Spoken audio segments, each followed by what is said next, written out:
নমস্কার বন্ধুরা, লালি রান্নাঘরে সবাইকে স্বাগত জানাই। আর আজ আমি এলাম বেগুন কাঁচা লঙ্কা দিয়ে ইলিশ মাছের একটা প্রিপারেশন নিয়ে, যা আমার আপনার সকলের খুব পছন্দসই একটি রেসিপি। ইলিশ মাছ ধুয়ে নুন হলুদ মাখিয়ে রেখেছি, মাঝারি 3টে বেগুন মানানসই করে কেটে নিয়েছি, আর কাঁচা লঙ্কা চিড়ে রেখেছি, তার সঙ্গে কিছু কালো জিরে আর অল্প কিছু মশলা আমার লাগবে। আমি কড়াইয়ে সর্ষের তেল দিয়ে নিয়েছি যতক্ষণে আমার প্রয়োজন। এবার আমি মাছটাকে হালকা করে একটু ভেজে নেব।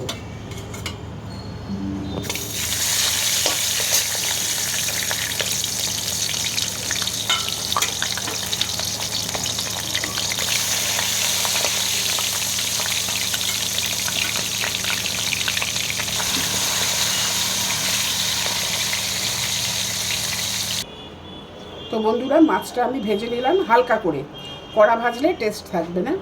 এরপর আমি এখানে আবার তেল দিয়ে দিয়েছি 3 টেবিল চামচ, দিয়ে দিলাম কালো জিরে, আর দিয়ে দিলাম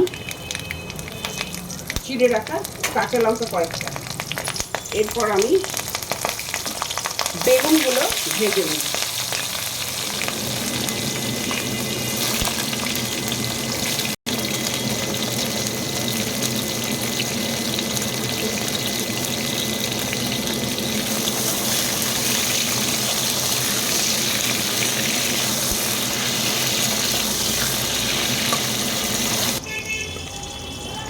এবার বেগুন ভাজাটা হয়ে গেছে আমার, কিছু মশলা দিচ্ছি। এটা হলো হলুদ, জিরে আর লঙ্কা।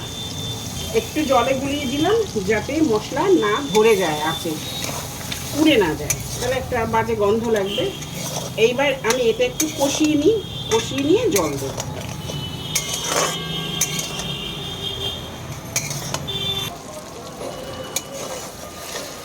মশলা থেকে তেল বেরিয়ে গেছে, আমি এর মধ্যে জল দিলাম। এইবার জলটা একটুখানি ফুটে উঠবে, আমি মাছ দেব। মাছ সমেত ফুটে উঠলে আর একটু কাঁচা লঙ্কা দেবো, দিয়ে মাছ নামিয়ে নেব মাছের ঝোল। তাহলে বেগুন ইলিশ আমার কমপ্লিট হয়ে যাবে। আর একটুখানি আমি এটা জলটা ফুটিয়ে নিই। মাছের ঝোলটা ফুটে উঠেছে, এবার আমি এর মধ্যে আন্দাজ মতো নুন দিলাম, যাতে বেশি না হয়, একদম আন্দাজ মতো। এবার দিয়ে দিচ্ছি ভেজে রাখা মাছগুলো। এই মাছ সমেত আবার কিছুটা ফুটবে, এই মিনিট 3, তাহলে ইলিশ বেগুন রেডি আমার।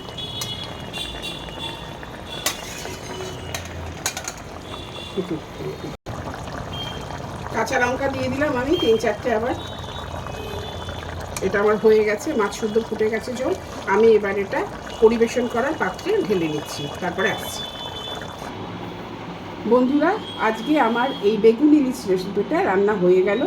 তোমাদের যদি আমার এই আজকের রান্নার ভিডিওটা ভালো লাগে, তাহলে অবশ্যই লাইক করো এবং নিজের পরিচিত বন্ধুদের সঙ্গে শেয়ার করতে ভুলো না।